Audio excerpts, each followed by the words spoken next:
ሰላም ሰላም ውድ ተመልካቾቻችን እንዴት ናችሁ? ሰላም ናችሁ? ወይኔ ያለው እግዚአብሔር ይመስገን። ተጠፋፍብን አይደለ? ዛሬ መጥቻለሁ ወደ እናንተ። ግን ብርዱ ገባ፣ በጣም ይበርዳል፣ አየሩ ተቀይሯል። ጊዜ በቃ እንደ ጊዜ ወደ ሀዲቃ ወክ ቦታ ምናምን አይነት ብትወስዱ ጥሩ ነው። አሁን በቃ ደስ ይላል።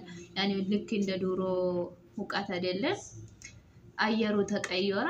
በጣም ደስ የሚል ጊዜ ነው።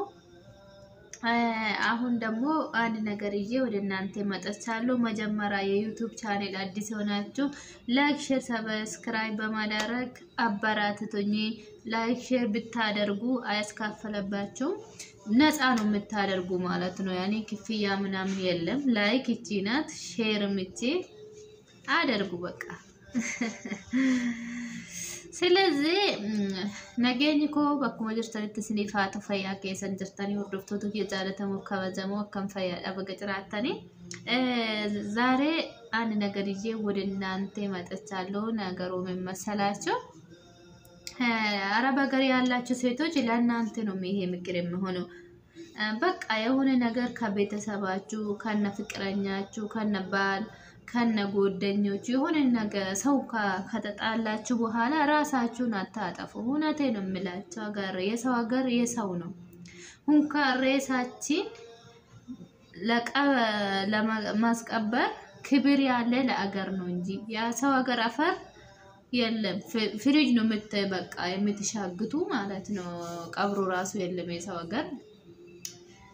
እና ሸመረን ኬኛ ማሊ ራይን ዱባችሁ ዱፌ ሸመረን ብዬ አረባ ከሰቱ ባኢናን ተደጋጋሚ ከየሮ የልቦ ፍጥረት ተርካንፊ ፍደቻ ጅሩ ሸመረን ኦሮሞቲ ጀቹዳ ሸመረን ኦሮሞ ካን ኪሎ ርክሲ ዱጉዱ ካን ተርካንፊ ልቦ ፍረት ፍደቱ ኢሲኒ ጀቹዳ ካና አማሪፋን ዱባችሁ ይፌኔ ማሊፊ ወሪ ሶዳኑቲ ኮልፋ ጀቹዳ ሸመረን ኦሮሞ አባመናት ፍዲርሳ ጀቴ ልቦ ፊ ባስቴ ካን ጀዱ ኑረትል ኮልፉ ደንዳዋን ታይ ካና ምጫዮ አማዋይ ምጫዮ ቢያ ኦማንት ልቦ ሺ ባስቴ ባቲ ቶርባሬ ፍሺ ፍሪጂ ከሰታ ይራይ እንዱባችሁ ፈየቹዳ ኑቲ ሸመረን ጋፈ ቢያ ባኑ ኒ ሆጀተና ንጅጅረ መጀኔት ታሪ ዱበርቶኒ ቶኮ ቶኮ ሄሩ ማኒ አባመና ሳኒ ቢራድፉ ደንዳው dubartoonni tokko tokko immoo maatii ofii biraa dhufuu danda'u.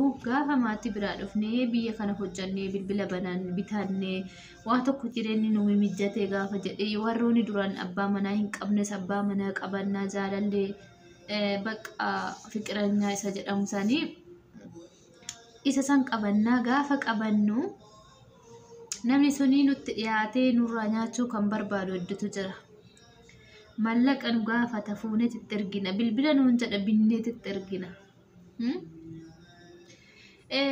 وان أكسي كوني نطف هيا دامي غافة نفايدة سنرادام نكرونا منكوني نورا فقاتا بيكتا أما بوليتين كي نمان تدوتي كوني تاري أبا منا شيتي أمينا من دورا ولينا نما والبرسيست إشيم بيكو جدي غافة كادو تاري جالالي شي بجا كيسا والبرس تأودندا تري أبغى مناي سبيرا دفودن ديسي تري أوكي إساتو جت تكوجر إني وانو جت قبض مال قطشو قال تفاو كي ننقل جت جرين حالة متجفت ننقل جت قافة يادوني مالك أشي سنجرا بالليس مالف قالتا وجت دوغانا دا مال سرفت جري قافة إني جت أكاسي كانت تفرتو دوبارتين كنت هركام في لبوشي ترتفرتي بقى أبدي قافة كدتو كان دور أوفيك جنو قدا تقفى غافة بيابان ونوت شمران كيسة شمران أو موترد ونكنا تداغا ميكان ديبي ملتاجر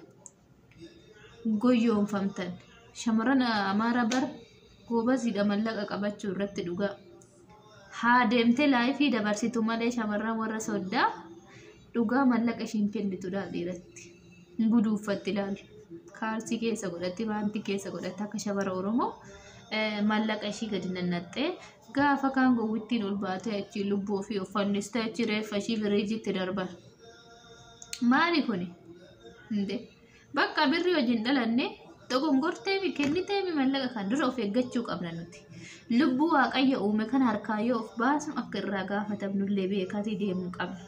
Isumatu nu uume isuma nurraa fudhata jechuudha lubbuu kana.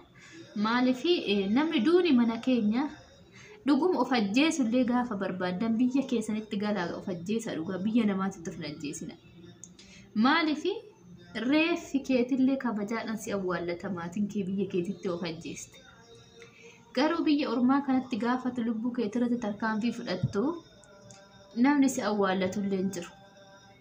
Firiijima keessatti akkuma foon isaanii waggaa 20 waggaa 30 taa'u kan hin beektanii foon lafee mataa faa firiijii keessa godhanii akkasumatti tortorta malee hin jiru jechuudha. Awwaallamuun kabajamuun hin jiru. Maasi godharree namni ofii of ajjeesta. Maaliif Donkii Tuubiin viidiyoo tokko hojjetee ture waa'ee biyya ormaa kanarratti. Waa'ee shamarran guyyaa lana ijoolleen Itoophiyaa lubbuu ofii ajjeesanii reessaan saaxiniidhaan gara biyya ergamaa ture irratti. Mallaqan erginaa duriyyee ta'a suusanyaa ta'a amala qabaadhaa bakka baalagee ta'a waan feetan ta'a jiraadha jedhe. Garuu reessaa haadha keessaniif hin ergamaa jedhe. Haadha keessanii reeffan erginaa jedhe dhugaa jedhe. Amma obboleettiin keenya umaanitti duute kuni tarii nama alaamaa baay'ee qabu nama kaayyoo guddaa qabu. Har'an jiraadha boruun galee biyya koo irratti nyaadha jettee biyya akkuma nama kamiituu hin jijjiiramanii hojjedhee bakka tokko gaa jettee biyyaa baate. Garuu biyyaa baate malee wanni baateef sun hin milkoofneef jechuudha. Maaliif hiree nuti nu milkaa'uu dhabee miti dura of eeggannoo gochuu qabna laala. Asirratti waliin si hubachuu qabna. Dursinee tokkoffaa of eeggannoo godhuu qabna. Of eeggannoo erga gochuu hin dandeenye immoo of dadhabnee miira keenya quxuxuruu dadhabnee jechi namni nuun jedhu sun keessattuu shamarran gowwaadha. Shamarri harmi ishee akkuma darra ulapheen ishee illee ni darra'a. Shamarri qalbii takkitti qabdidhaan sunu takka dhungoodhaan keessa baddi jedha Oromoo. Maaliif hin jedhee shamarran keenya baqqanii nuyi wanta dhiirri jedheen itti fakkeessu tokko hunduma dhugaatti fakkaata. Hin amanti jechuudha. Garuu duraan malee amma shamarran waa hedduu miidhamni hedduu shamarran gaafa gahu shamarran biraa murraa baratanii fi malee akkasumatti itti dagaagamee akka miidhamanii fi miti jechuudha. Kanaafuu ta'ee miti dogoggortee mallaqa fuutetti ergitee mallaqa ishee tilaa nyaatee balleessee maaliif lubbuu ofii irratti tarkaanfii fudhatte waggaa takka waggaa lama dabalattee hojjetattee tan hojjetattee harkatti qabattee fudhattee galtee biyya ofiititti maaliif of ajjeeste hindee carraan jireenya bar namni mallaqa faana dhalatee jiru bar waggaa 10 yoo dhabde dhiisi waggaa takka 2 3 4 5 miti waggaa 10 yoo dhabde dhiisi lubbuu kee irratti tarkaanfii fudhate. Maaliif lubbuun tuni waaqayyoon nutti uume isa nu keessaa fudhata malee nu baasuun haraam cubbuu ofitti bituudha. Ibidda lammaffaa ofitti bituudha. Mallaqaa jettanii lubbuu keessan hin dhabina. Dura of eeggannoo godha. Of eeggannoo gochuu dadhabdanii nyaatamtanii miti kalaas dhiisa sabrii waaqayyo isiniif haa kennu.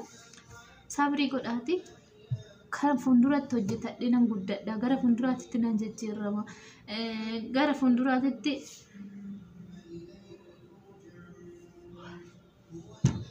gara fuulduraatti nan argadha jedhiiti bakka dhiisisa isa darbe dhiisiti fuulduraatti maal akka gochuu qabdu gara fuula duraatti maal akka hojjechuu qabdu maalan godhee akka wanta darbe san irraa barachuu qaba jedhamu wayii sirriitti ilaaluu qabda.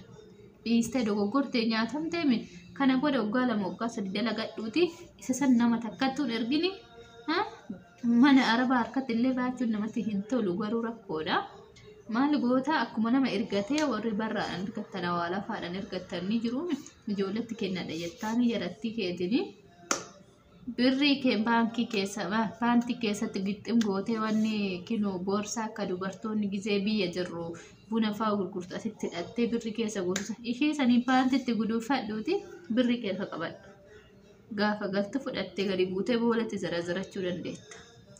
Kanuma dubbii. Si fayyada gaafsa waan tokko banattee mana tokko kireeffattee wanni mana mataa tokko suuqii tokko akkasumas mana biizinasa garaagaraa hojjechuu dandeessa jechuudha. Kuma 200 takka harkaa qabaanna. Kanaa jettee lubbuu kee hin dhabiyyaa obboleetti ko. Nuti shamarran dura of eeggannoo hogoone godhuudha. Goonu taanaan lubbuu keenya maaliif galaafanna?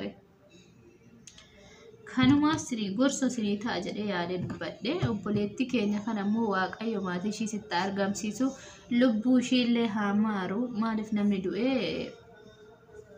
du'a hin oolani duuni mana keenya garuu waan hin taane ofirratti fudhachuu lubbuu keenya irratti tarkaanfii fudhachuu kun sirrii miti sirritti kana wadha shamarran keenya lubbuun teenya tun qalbii miti lubbuun qaaliidha takkaa baatee hin deebitu haadha abbaan keenya nu arguudha waggaa meeqa dhoobatan har'a nu galtiin talli keenya boru nu galtiin dhufna jenna faazii gaaratti ni dhufna jennaani xiqimtii ni dhufna jennaani xarrii ni dhufa jennaani maskaramiyyoo dhufe ni dhufa jennaan bara haaraa warratti ni dhufa jennaani warri musliimallee ramadaan irratti ni dhufa jettiinyi hundu akkasuma warra sobaatti as geenye waggaa kana hunda teenya jechuudha biyya namaa kana haadha abbaan keenya haati teenya immoo akkamitti akka cinqii meeqan nu fidde ciniisuu guyyaa takkittiisan tasaaddaddee si fiddee bar ilmoo ishii tana haga feete ilmoo dhibba hoo qabaatte haati si'ii takkittii tana keessaa hoo dhabde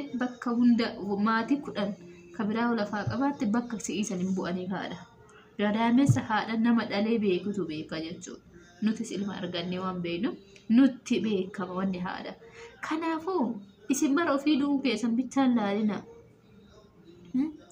haadha keenya akkamitti jiraatte addunyaa kanarra maaltu itti dhagahama maatii koo jedha yaada filiis shamarran keenya of eegaa waan akkanaatirra waan akkanaa kun shamarran kamiifuu ni fayyada agar yaalaችሁ ሴቶች ሁላችሁ ጠቅማለ የሚከር አባካችሁ ራሳችሁን አታጥፉ በቃ የተፈጠረ ነገር ከተፈጠረ በቃ ከብር ጋር አይወለድም ብር እኮ ሰርታን እናገኛለን ነፍሴ ከጠፋችሁ በኋላ የትን መንገድ ብንፈልግ አንገናኛም በቃ ጠፋች ግን ለእናታችሁ ለቤተሰባችሁ ስሉ አስቡ ይሄ ሀገር እንዴት እንደምንመጣ እንዴት የሰው ሀገር እናታችሁ ጨከናችሁ የላከችው እናቱ ምስኪን እናቱ ለሷ አስቡ ባካችሁ ራሳችሁን አታጥፉ ዶክቱ የለቀሳ ነገር ይሄ ላይ ነው አረብ ሀገር ያላችሁ ሴቶች ራሳችሁ ስታጠፉ ወንዶችም ቢሆን ማንንም ሰው በቃ ራሳችሁን አታጥፉ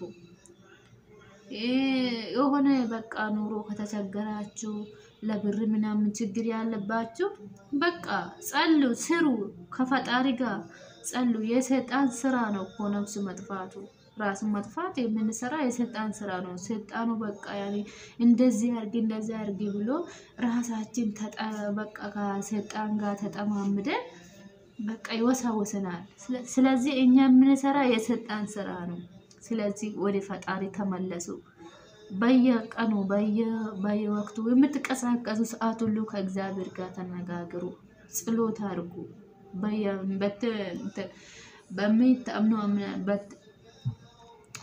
በየምትሄዱ ቦታ በምትሰሩ ቦታ ሁሉም ቦታ የምትሰሩ ያኔ የምትቀሳቀሱ ቦታ ሁሉ ራሱ ከፈጣሪ ጋር መሆን አለባችሁ ስትጸሉ ነው የሚገባችሁ በቃ ስነቃ እንቅልፍ ተመስገን ነው ምንል ስንበላ ጸልተን መብላት አለብን ዝም ብለን ከበላ ሰይጣን ከኛ ጋር ነው የሚበላው ስለዚህ የማይሆን ነገር ውስጥ እንገባለን ማለት ነው ዋናኛ ነው እንደከሰት ወነ ሆጀን ከሰት ካዳናን በርባጭ ጸሎታችን ፈጣሪ ዘመናል ከሱ ወደሱ ከተመለሰን በኋላ ማለት ነው ያን ካመለሳ ወደ እንትኑ ዓለም ጭላጭል ጋር ምን ሄድ ከሆነ በቃ የሰይጣን ስራ ጋር እየተጠማመድን እንሄድ ማለት ነው ከናፎ አማርፍቱን ለጥቆጥቆ በጣም ያስቸገረችኝ ነው ከናፎ ገረዋቀዩ ደቢያ ከደና ጎዳ ኢሰፋና ሀሳ ጅሬኛ ከምን ከሰት ዋስ ሙደቱ ከምን ከሰት ኢሰፋና ሀሳ ማለት አዱኛ ፋናና ሰይና ልቡ ከሰን ተርካም ፍፍደተና አብሎታኮ አደራ ከሰን ከነማ ሲንጎርፈዳ ዋና ደገፈተኒ ገለቶማ ሆራ ቡላዴ በና አገ ቪዲዮ ጣነ ወለት ዴቢኑቲ ነጋ ናፍቱራ ቪዲዮን ከኛ የወስንቶሬ ላክሽር ወሊት ቆዳ ጎርሳ ከነ ኢራሁ ባዳ ታፈየደምተኒ ፊ ሸመረን ከኛ ልቡ ከሰን ኦፌገን ቆዳ ኦፌጋ ደራ ከሰን አኔ ጎርስ ከና ዋን ምጨዮ ፈጀስራ ከኤተነኒ وشي قفله دون تاني نموني باين بيه كان كيستي تركافي لبو فرد فرد جرا اجولم باين جچو ام طيو تكا كان اي بيه كو جچو نورمالي kilooriksii dhugdee jechuudha. Sababni ishiin kilooriksii dhugdee fi sababa abbaan manaa yookiin jaalalleen ishii bilookii ishii godhe. Kilooriksii dhugdee arabni yeroo sanitti fuudhanii mana yaalaa fidanii. Mana yaalaa gaafa fidan mucayyoo suni baay'ee xiqqoo coggaaraan ishee tuqamee jira jechuudha. Kilooriksiin baay'een gubaa. Kilooriksiin harka keenya kana yoo qodaa dhinnu akkamitti akka nu cicciruuf beektaa shamarran meeshaa dhiqatan kilooriksiidha.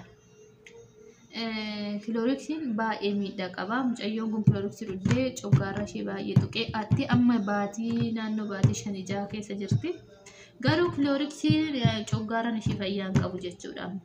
Harkumaan dhibee biraa bitattee ishii mucaasan hoodhiiste fedhiira biraatti heerumuu dandeechi. Fayyaa ishii sanoon argatte amma dhibee coggaarraa ofitti goote.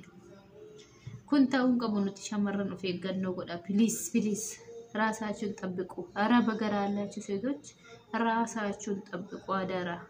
ሰላም ሁኑ። ቻው። ላይክ ሰብስክራይብ ጎዳቻን ለማሲያ ለብሳ